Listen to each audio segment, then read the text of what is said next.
আপনার অন্তরটা এত খারাপ, এর বক্তব্য শুনেন আপনারা?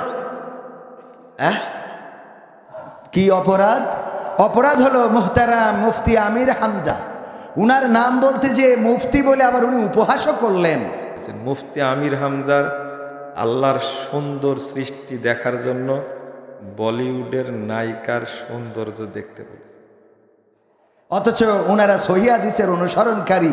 আল্লাহ রাসূল সাল্লাল্লাহু আলাইহি সাল্লাম কাউকে উপহাস করতে নিষেধ করেছে না করে নাই? তো আপনি সহিহ হাদিস মানেন, আবার আরেকজনের উপহাসও করেন। এরপরে বলল যে উনার কাছে একটা চিরকুট দেওয়া হয়েছে যে আমির হামজা বলেছে আল্লাহর নাম নিয়ে অমুক নায়িকাকে দেখার জন্য। এই ব্যাপারে কি বলবেন? উনি এক বাক্যেই ওই নায়িকারে চিনে ফেললো। তার মানে কত বড় আউলিয়া বোঝেন? Kalau sini ada dulu orang Malaysia, saya sikap Melayu boleh paham. Betul kata Butoy, ada orang dulu Malaysia dulu. Satu orang ada. Tengok dia angkat tangan. Betul kan? Angkat tangan, angkat tangan.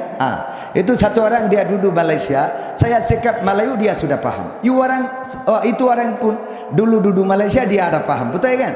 Lain orang semua tak paham saya apa sikap. Betul kan? Betul? Abang Butoy? Abang ini? Abang Butoy kan? Saya apa sikap itu dua orang saja paham, lain orang tak paham. Kenapa? Semua orang tak duduk di Malaysia itu apa saya tak paham. Dua orang ada duduk dulu Malaysia dia ada paham sikap ini. আমি যেটা বলেছি সেটা হলো এতক্ষণ যা বকবক করলাম আপনারা কেউ বোঝেননি দুইজন ছাড়া, কারণ এই দুইজন ইতিপূর্বে মালয়েশিয়ায় ছিল, তাই আমার কথাগুলো তারা বুঝেছে। আমি বলেছি হাত উঁচু করেন, করেছে। আমি বলেছি আমার কথা আপনারা বুঝছেন, বলেছে বুঝেছি। আমি বললাম মালয়েশিয়ায় কি আগে ছিলেন? বললো ছিলাম। উনারা সাক্ষী, আমি ওনাদের সামনে নিয়ে বলছি। কারণ কি ইতিপূর্বে তারা মালয়েশিয়ার হাজি, ঠিক কিনা? তো যদি নায়িকার নাম আমির হামজা বলার পরে তুমি বুঝে ফেলো, তাহলে তুমিও ওই নায়িকার হাজি। কথা কয় না? তুমিও পীর সাহেব কত বড় নাম বললো, বুঝে ফেললে তুমি কত বড় হাজি। তার মানে আমির হামজার আগে তুমি ওখানে গেছো। কথা কয় না? ঠিক না বা ঠিক? এরা আবার সহিহ হাদিসের অনুসরণ করে, বলে কি যে পশ্চিম দিকে ফেরেন, কান ধরে তওবা করেন। পশ্চিম দিকে ফিরে কান ধরে তওবা করতে হবে। কোন হাদিসে পেয়েছে? আমি তো আজ পর্যন্ত পেলাম না। অন্যরা পাইলে বলেন। এখানে হাদিস বিশারদ যদি কেউ থাকেন যে কান ধরে পশ্চিম দিকে ফিরেই তওবা করতে হবে, এই কি তওবার কোনো নিয়মের মধ্যে পড়ে? কথা কয় না? তওবার কোনো নিয়মের মধ্যে আছে?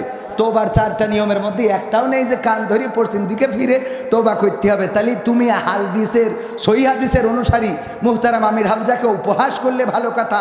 তুমি এই নায়িকার নাম জেনে বললে যে সবাই তওবা করতে হবে, তুমি এই নায়িকা চিনলে কি করে?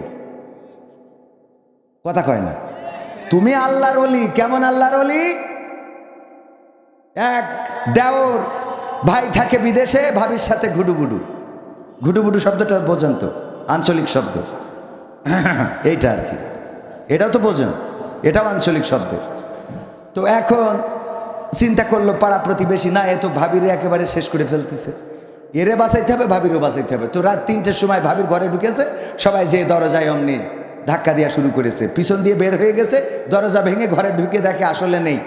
পরে করেছে কি, যেই ঘরে দেওর থাকে সেই ঘরে ঢুকে দেখে উনি যায় নামাজ বিছাইয়ে তাহাজ্জুদের নামাজে সিজদায় পড়ে রয়েছে। টেনে তুলে কয়, এই ওঠ। কয় কেন? ওঠ, তোর সাথে কথা আছে। ভাবির ঘরে ঢুকিল কিডা? কয় আমি তো কইতে পারবো না, আমি তো সিজদায় ছিলাম, 4র্থ আরশে পৌঁছে গেছিলাম। বলছে তুই তো পরহেজগার, এটা তো আমরা জানি, কিন্তু আমাদের দুঃখ হইল তোর পায়ের স্যান্ডেল জুড়া তোর ভাবির খাটের নিচেই কেন? কথা কি বোঝা গেছে? তুমি তো পরহেজগার, তাহাজ্জুদে আসো, এটা মানলাম। তোমার পায়ের স্যান্ডেল জোড়া কেন এখনো ওই ভাবির খাটের নিচেই রয়েছে? তুমি তো পরহেজগার। তো তুমি পরহেজগার, আমির হামজার একটা নায়িকার নাম বলা নিয়ে কে? নায়িকার নাম পেপার পত্রিকায় থাকে না? কথা কয় না? পেপার পত্রিকায় থাকে না? থাকে না? আমরা যদি বলি পরিমণিরে, যেও দেখে না, নাম শুনেছে, সেও বোঝে না যে পরিমণি মানে একটা সুন্দরী মেয়ে। কথা কয় না? এ বোঝা যায় না? যায় না? এ বুঝাইনোর জন্য পাগল ছাড়া তো কেউ বোঝে না।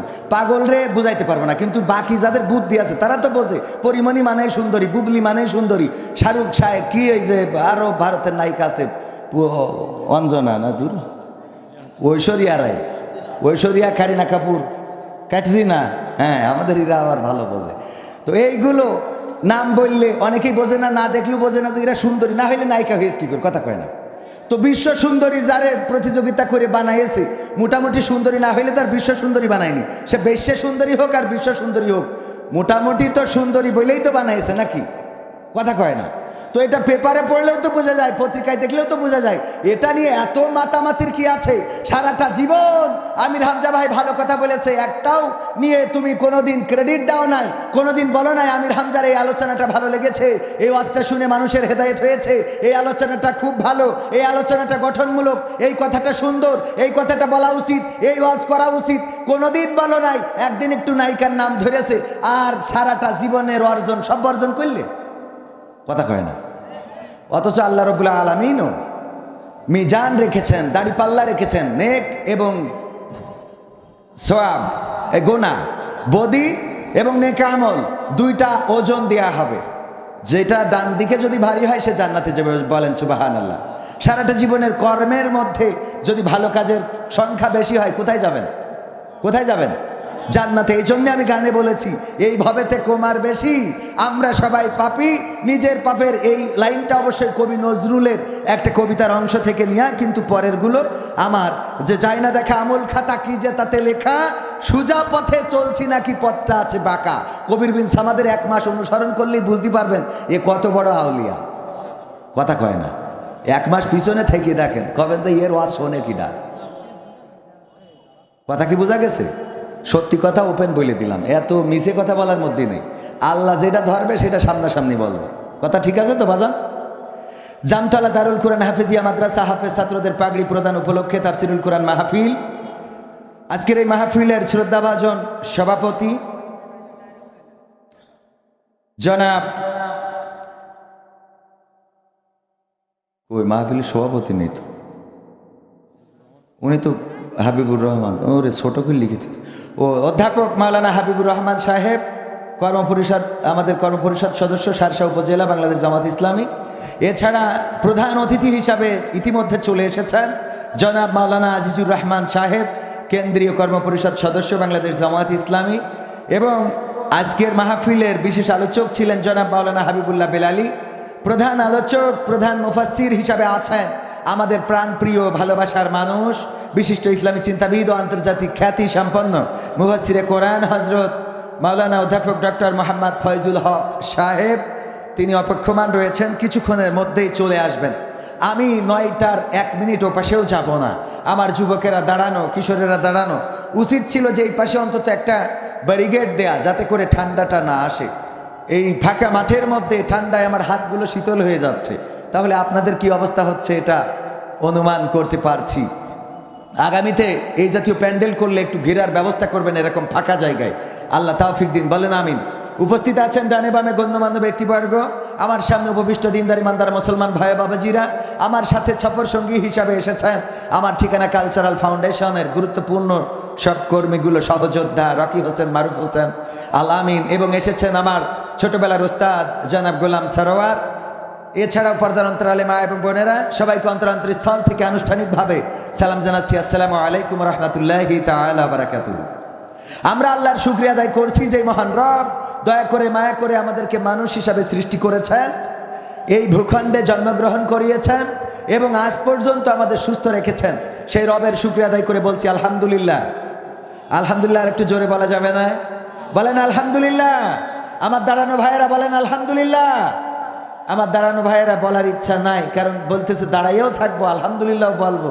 এত সোজা পেয়েছেন, দরকার নাই, না বললেও কোনো অসুবিধা নাই, কিন্তু বললে সুবিধা আছে। কথা কয় না? বললে সুবিধা আছে না নাই? এক সময় জয় বাংলা স্লোগান দিলে সুবিধা ছিল না? ছিল না। কিন্তু এখন দিলে অসুবিধা আছে না নাই? কিন্তু এই জাতীয় কিছু বাক্য মাথায় রাখবেন যে বললে কোনো সময় সুবিধা, কোনো সময় অসুবিধা, কিন্তু কিছু কালাম আছে যেগুলো বললে ইহকালেও সুবিধা, পরকালেও সুবিধা। বলেন সুবহানাল্লাহ। সুবহানাল্লাহ বলে সুবিধা আছে না নাই? আছে। মানে কি? বিশ্বনবী সাল্লাল্লাহু আলাইহি ওয়াসাল্লাম বলেছেন, বুখারী শরীফের হাদিস, যদি কেউ একবার সুবহানাল্লাহ বলে, আল্লাহ রাব্বুল আলামিন তার আমল নামায় গোটা দুনিয়ার খালি জায়গার সমপরিমাণ সওয়াব লিখে দেন। বলেন সুবহানাল্লাহ। আমরা বুঝি না, আমরা মনে করি যে না অনেক বড় আউলিয়া হয়ে গিয়েছি। না, এত বড় আউলিয়া হই নাই। পরকালে বোঝা যাবে, কিয়ামতের দিন মুসিবতের দিন বুঝে যাবেন কি বিপদে পড়ছেন, কত বিপদ, কত মুসিবত। আল্লাহ যেন সেই বিপদে মুসিবতে না রাখেন। কখন মারা যাব আমরা কেউ জানি? কেউ জানি? কেউ জানি না। চলে যেতে হবে পৃথিবী ছেড়ে, আমাদের অন্ধকার কবরে পাড়ি জমাতে হবে। আমরা মৃত্যুর কোলে ঢলে পড়ব।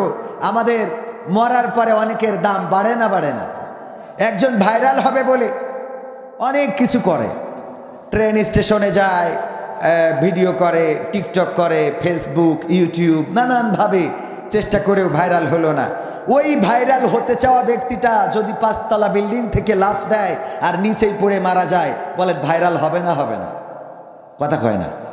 হবে না? হবে না? তার মানেটা কি? ঠিক না বেঠে? যদি কেউ অসুস্থ হয় না, তাও মানুষ তেমন দেখতে আসে না। যখন শোনে এই মানুষটা আর বাঁচবে না, তার যাওয়ার সময় হয়ে গেছে, এবার আর ব্যাক করবে না, তখন আপনজনদের ভিড় পড়ে যায়।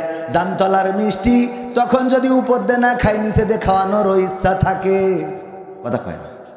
ঠিক না বে ঠিক? ওরে বাবা, জামতলার মিষ্টি, বড় বড় আপেল, আঙুর যখন আর খাইতে পারে না, হা করি পড়ি থাকে, তখন যে জামতলার মিষ্টি, পেয়ারা, আপেল, আঙুর, কমলা, ওরে বাবা, ঢিবে পড়ে যায়। যখন খাইতে পারতো তখন ওর আপেল আঙুর তো দূরের কথা, কোনোদিন একটা বিড়ি কিনেও খাওয়ায় না। কথা কয় না? 2 টান মেরি তারপর দেয় আর্ধেক। কত বড় খারাপের খারাপ। অথচ যখন মৃত্যু ঘনিয়ে আসে, জীবন চলে যাবে, এটা শোনার পরে সবাই আত্মীয়রা দেখতে আসে। কেউ আনে মিষ্টি, কেউ আনে জামতলার রসগোল্লা, কেউ আনে কুমিল্লার রসমালাই, কেউ বগুড়ার দই, কেউ আপেল, আঙুর, কমলা, সব নিয়ে দেখতে আসে। ফলের ভিড় পড়ে যায়।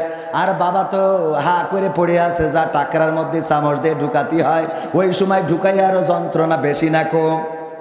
এমনি ঘর ঘর করতেছে, ওর মধ্যে আবার ঢুকাইছেন, যা আরো 1-2 ঘন্টা বাঁচতো, আরো 2 ঘন্টা আগে ফ্লাইট হয়ে যায়। কথা কয় না? ঠিক না বেঠে? ওগো আমার ভাইরা, এরপরে যদি মারা যায়, যার ছেঁড়া কাপড়ও জোটে না, তার নতুন জামা তো দূরের কথা, ঈদের দিন নতুন জামা কেনার টাকা হয় না, তারও কাফনের কাপড়ের অভাব হয় না। ঠিক না বেঠে? তার কাফনের কাপড়ের অভাব হয় না। গ্রামের মানুষেরা যদি এখানে কেউ দাঁড়িয়ে থাকে আর বলে, বাবা আমি অসুস্থ, 2টা পয়সা দাও, একটু চিকিৎসার জন্য দরকার, না পয়সা পাওয়া যাবে না, কেউ টাকা দিবে না, কেউ সহযোগিতা করবে না। 2-1 জন করলে ভিন্ন কথা, কিন্তু যদি কেউ মারা যায় আর লাশটা যদি ঢাকা থাকে আর বলে এই লাশের দাফন কাফন করতে হবে, তখন সবাই টাকা দেয়। তার মানে তোমার দুনিয়াতে পাঠাইনোর জন্য সবাই প্রস্তুত। তোমার ঘর নাই, বাড়ি নাই, তাতে কিছু নাই। তোমার যদি ঝড়ে টিন উড়ে যায়, জন, তাও টাকা দিয়ে দেখে আনা লাগে, তাছাড়া তোমার ওই টিন কেউ লাগিয়ে দিবে? কথা কয় না? লাগিয়ে দেয়। হঠাৎ ঝড় আসলো, ঘরের চাল উড়ে চলে গেল, ঘরের ছাউনি উড়ে চলে গেল। আপনি যতই গরিব হন, আপনার ওই চালের ছাউনি, আপনার ওই ঘরের ছাউনি লাগানোর জন্য কোনো লোক পাওয়া যাবে না যতক্ষণ না আপনি টাকা দিতে চাইবেন। অথচ আপনি যখন মারা যাবেন তখন